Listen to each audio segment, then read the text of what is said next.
수학의 각 단원을 유기적으로 연결하면서 수학에 대한 이해가 넓어져 자동으로 문제를 잘 풀 수 있게 됩니다.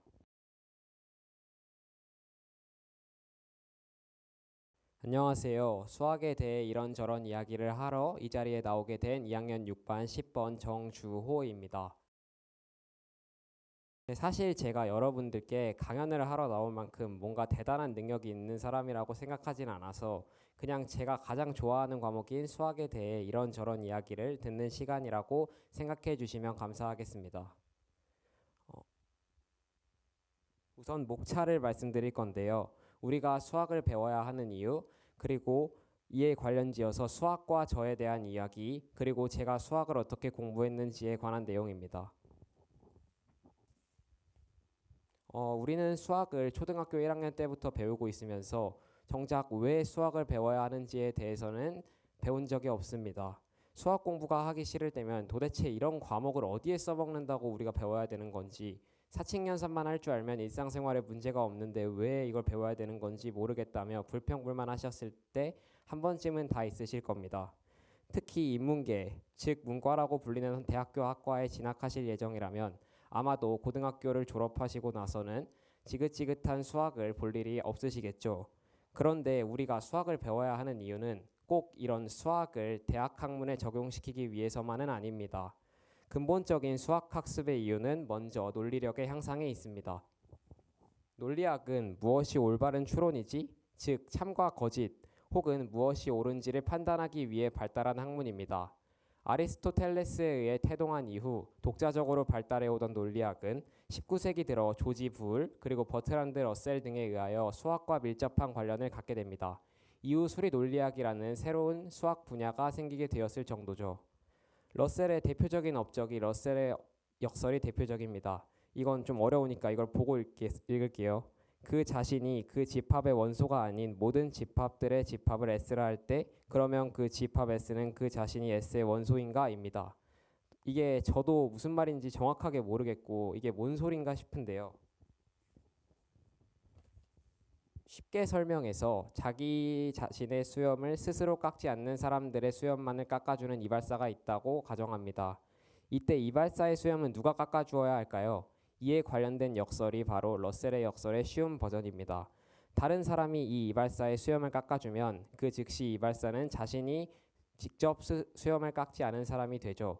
그러면 자신이 직접 수염을 깎지 않았으므로 자신이 수염을 깎아야 하고요. 그러면 또 자신이 수염을 깎았으므로 깎지 않아야 하고요. 이게 무한 반복되는 이게 러셀의 역설입니다.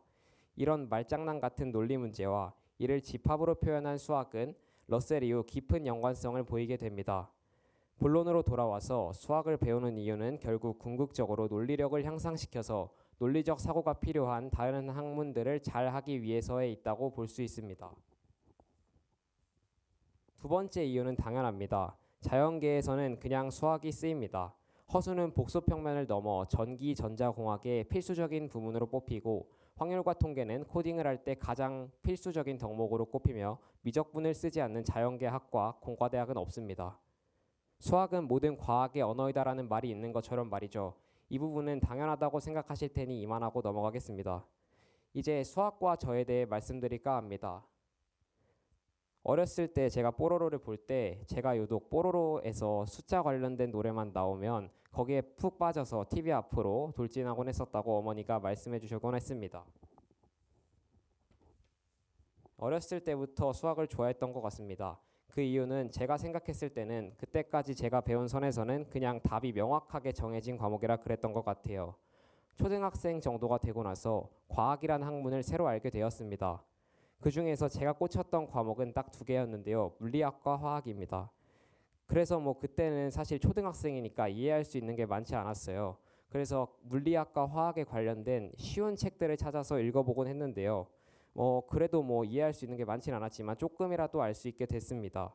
이후 고등학생 때까지 지금까지 배우면서 여기에 쓰이는 수학이 참 많구나 하고 생각하게 되었습니다. 제 진로는 화학생명공학과입니다. 화학공학에서는 수학이 아주 많이 쓰이는데요. 이 식들은 모두 화학공학의 연구 영역 중 하나인 이동현상론에서 쓰이는 식들입니다. 저도 정확히 이해하진 못하지만 저 형태를 보니 미적분을 이용한 식임에는 틀림없습니다. 각각 운동량 수송, 열 수송, 질량 수송에 관한 식들이라고 합니다. 화학공학과에 가면 이런 미적분을 이용한 식들을 정확하게 원리를 이용하여 정량적으로 계산할 수 있다는 생각을 하니 저는 약간 설레기도 하고 그런데요. 마지막으로 제가 수학을 공부한 방법에 대해 소개해 드릴까 합니다. 약간 제 자랑 같긴 한데 저는 그래도 수학을 잘한다고 자부할 수 있다고 생각합니다. 개념을 배우는 방법은 여러 가지이므로 이에 대해선 넘어가겠는데요. 개념을 학습한 후 지금까지 배웠던 것과 연결지어서 생각해 보곤 했습니다. 그냥 이런 문제가 나올 수 있지 않나 하고 예상해 보는 거죠. 안 나올 수도 있습니다. 나오면 좋고요. 하지만 나오지 않았더라도 그 과정 속에서 수학의 각 단원을 유기적으로 연결하면서 수학에 대한 이해가 넓어져 자동으로 문제를 잘 풀 수 있게 됩니다.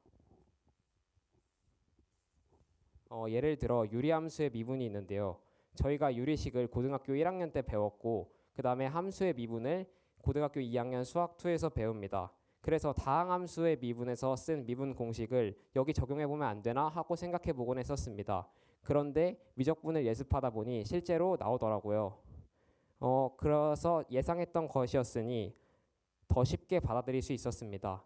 또 1학년 분들 중에 수학 1을 예습하신 분들이나 혹은 2학년 분들은 아시겠지만 지수함수와 로그함수는 역함수 관계입니다. 저는 이 역함수라는 부분에 주목해서 역함수라는 그 성질을 이용한 문제가 나올 수 있을 것이라고 예상하곤 했었는데요. 실제로 이 역함수 부분에 관련된 문제가 많이 나오더라고요. 이건 이런 생각이 성공한 일부입니다. 옛날에는 사실 실패한 것들도 있는데 예를 들면 옛날에 적분에 부정적분과 정적분이 있다는 말을 들었을 때 그런 미분도 부정미분, 정미분 이런 게 있나 생각했었는데 지금까지 배운 거에서는 그런 게 없더라고요. 하지만 그런 과정을 통해서 미분에 대한 이해가 더 넓어질 수 있었습니다. 이어서 문제풀이를 할 때는 한 문제에 대해 여러 가지 풀이 방식을 생각해 보곤 했습니다. 예를 들어 경우의 수 문제를 풀 때는 그냥 일일이 다 노가다로 식을 써서 구하는 방식 그리고 그렇게도 풀어보긴 했지만 일반화된 방식으로 구한 다음 예외나 중복을 빼는 방식으로도 풀어보고도 했고요. 또 나머지 한 경우는 처음부터 케이스를 나눠서 따로따로 계산한 다음 더하는 방식 이렇게 세 가지 방식으로 풀어보곤 했습니다. 이렇게 여러 가지 방법으로 평소에 문제를 풀다 보면 시험장에서 직접 새로운 문제를 만났을 때 여러 가지 무기를 갖게 되는 것과 같습니다. 평소에 풀던 방식으로 풀리지 않는 문제가 나오더라도 새로운 그동안 연습했던 방식으로 풀 수 있게 되는 것이죠.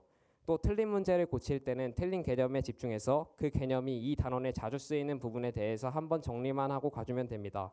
예를 들어 미지수를 계산하다가 부정방정식 개념을 사용할 때 답을 구하지 못했다면 이 부분이 나의 취약점이구나 하고 생각하고 부정방정식이 이런 문제에서 이렇게 활용되네?